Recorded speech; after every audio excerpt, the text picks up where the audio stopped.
faire le plein de calcium en évitant les produits laitiers. Saviez-vous que le lait n'est pas l'aliment qui nous apporte le plus de calcium? Les graines de coquelicot et l'algue wakame en contiennent jusqu'à 10 fois plus. Lorsque nous pensons au calcium, des images de lait, de yaourt et de fromage nous viennent à l'esprit. Mais peu d'entre nous savent que le calcium, essentiel au bon fonctionnement de notre organisme, peut être trouvé dans beaucoup d'autres aliments ne faisant pas partie de la famille des produits laitiers.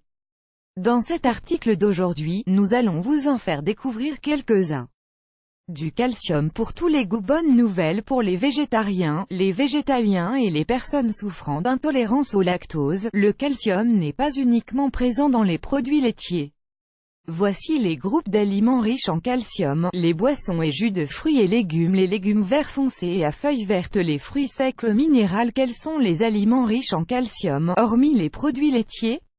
Les légumes verts foncés et à feuilles vertes, ce type de légumes représente l'une des sources les plus importantes de calcium qui existent, encore plus que les produits laitiers et plus particulièrement le chou frisé contenant 135 mg de calcium pour 100 g de produits crus.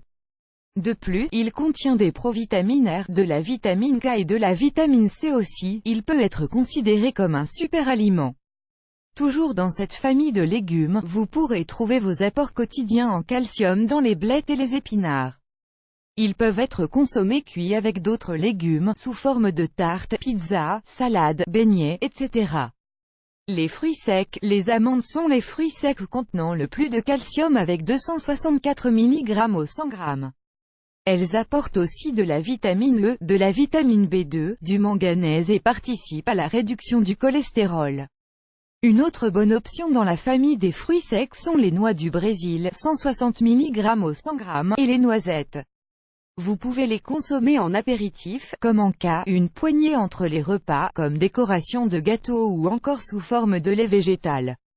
Les herbes aromatiques sèches, on les utilise généralement en petite quantité, mais si vous prenez l'habitude de les ajouter dans tous vos plats, en plus d'y apporter plus de saveur, vous pourrez profiter des apports en calcium de ces plantes. Certaines peuvent aussi être consommées sous forme d'infusion. Les herbes aromatiques les plus recommandées sont le thym, l'aneth, la marjolaine, la sauge, l'origan, la menthe et le basilic. Les graines de sésame, ces dernières, lorsqu'elles sont torréfiées, apportent une grande quantité de calcium. Ces graines vous apporteront aussi de la vitamine B1, de la vitamine B6, du manganèse, du magnésium et du cuivre. Enfin, vous pouvez aussi tout simplement en saupoudrer sur vos salades, tartes, pains et même vos jus. Les graines de lin, ces graines sont aussi riches en calcium que les graines de sésame. L'huile de lin est anti-inflammatoire et aide à lutter contre l'artériosclérose. Vous pouvez par exemple faire du pain maison avec des graines de lin, ou en mettre dans vos jus, tartes, salades, sauces et crèmes. Les légumes secs. Les légumes secs constituent une excellente source de calcium puisque ce minéral représente 13% de leur composition totale. Les haricots blancs et noirs sont les légumineuses les plus intéressantes en matière de calcium, en plus d'aider à réguler la glycémie et la pression artérielle. Cependant, n'en abusez pas au risque de souffrir de ballonnements et de flatulences. Vous pouvez mélanger les légumes secs avec des légumes frais dans vos plats, et plus particulièrement vos ragoûts et autres plats longuement mijotés. Le pissenlit. Le pissenlit est bon en tout point pour notre santé. Il est, en effet, diurétique, bon pour notre foie, riche en antioxydants et, surtout, apporte plus de calcium que le lait, 187 mg au 100 g. Vous pouvez consommer ces feuilles crues, sous forme de salade, de la même manière que les épinards. Ou encore, vous pouvez consommer ses racines cuites. L'orange est l'un des rares fruits qui, avec ses 65 mg de calcium par unité, peut vous apporter une quantité intéressante de calcium. De plus, comme vous devez déjà le savoir, elles sont aussi riches en vitamine C. Vous pouvez les consommer sous forme de jus, de salade de fruits, de tartes et autres desserts. Le quinoa et l'amarante. Peut-être connaissez-vous déjà ces deux pseudo-céréales utilisées en grande quantité dans les régimes végétariens et végétaliens comme substitut aux produits laitiers. L'amarante est une des plantes les plus nutritives qui existent et se compose à 18% de calcium.